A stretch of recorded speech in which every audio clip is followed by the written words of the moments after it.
What's up, y'all? Bobabooey13 here. Putting the knives away today to show you my new iPhone 5. Waited in line Thursday night like a complete dork, but got it Friday morning, and I'm extremely pleased with this handset. Very thin, lighter than the previous iPhones, yet not too light. It does not feel cheap.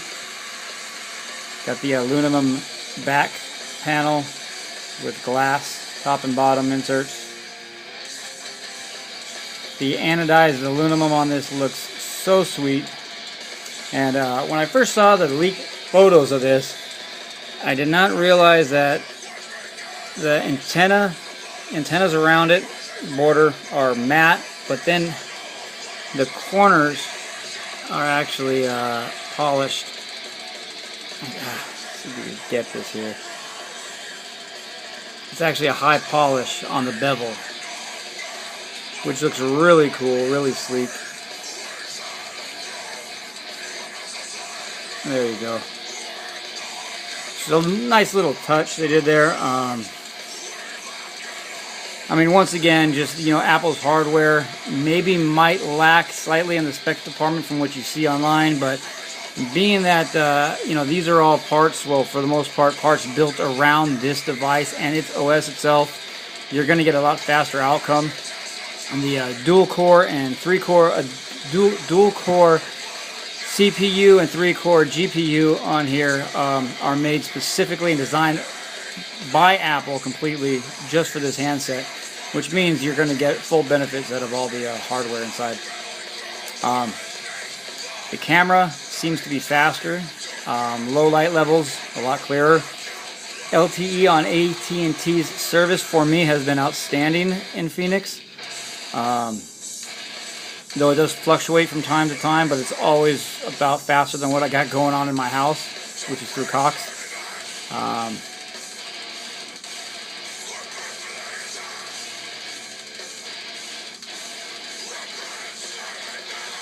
That's on the low end, as a matter of fact, that 14 megabytes per second.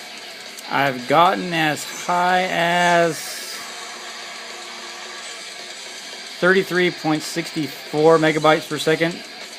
As I said, it fluctuates from hour to hour, but typically I get about 25 down and 6, 7 up, which once again is just, it's outstanding. YouTube, and the actual Google YouTube app that's in the App Store, I find to be, I actually like it better than the original Apple YouTube app, because it's got pull down to refresh. In order to refresh the old one, as far as I remember, you had to close the app out completely and restart it. It was a pain in the ass, and I mean, it's not as feature enriched, but it's decent. There's another good YouTube app by the name of Jasmine in the App Store. So don't think that because Apple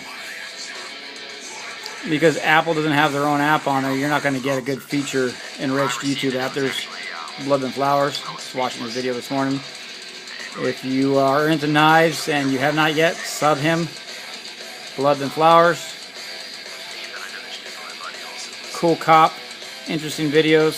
Funny guy. All around entertaining. What else? I've heard a lot of controversy about the Maps app.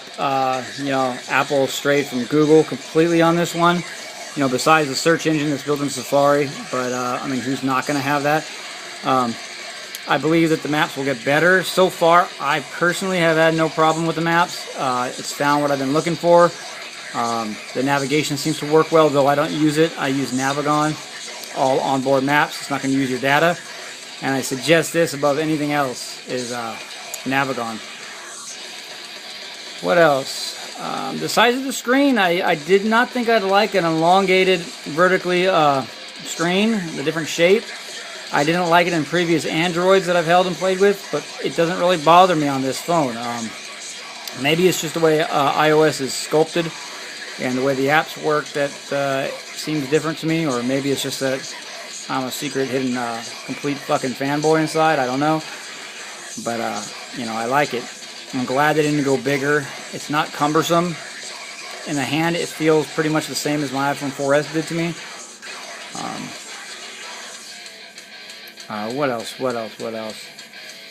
It was just an all-around, in my opinion, solid update. I mean, nothing too extravagant, but definitely worth the upgrade.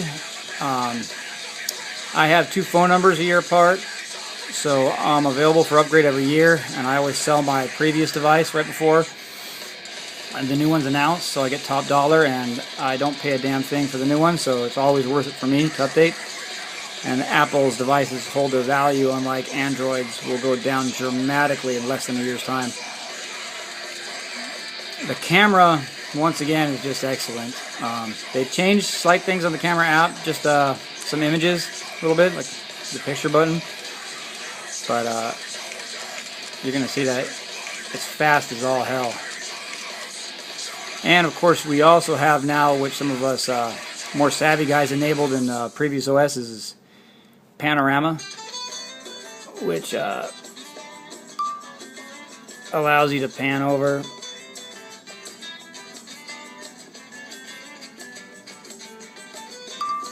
And you can stop when you want, but you can catch more of the picture. And I actually have me and my wife went paddle boarding for the first time yesterday, which was actually pretty fun, and I took this one at the marina, which is, let's see if I can focus. It really does an incredible job blending and rendering the image as if it was like just one lens. It's pretty cool. I mean, and it works so simply as well. Yeah, I'm sticking with iOS. You know, I was kind of on the fence almost about the new phone handset. I have all Apple products in my house, but you know, it works so well. The simplicity and refined nature of iOS has kept me sticking around for years. I've played around with many Android devices. I've owned one, and you know, it is what it is. I think the apps in iOS work a lot smoother, and that's, you know, due to the language used in programming them. Primarily, I'm not having as many problems with crashing in apps as I do on Android with iOS. It's just all around a simple and pleasant experience, and it interacts well with my other Apple devices, Apple TV, my Mac. AirPlay is just amazing, and I don't think I'll be giving up iOS for quite some time, if ever. Well, that's about all I got for you guys. I hope you enjoyed the video. There's plenty of other videos. If you want to see more like tests, speed tests, and whatnot, feel free. The iPhone 5 is the fastest smartphone on the market. That's been proven. It's the thinnest smartphone on the market as of right now. And yeah, get yours. It's well worth it. Hope everyone's having a great day wherever the hell you are in the world. I'm Bubba Booey 13. I'm out of here. Peace.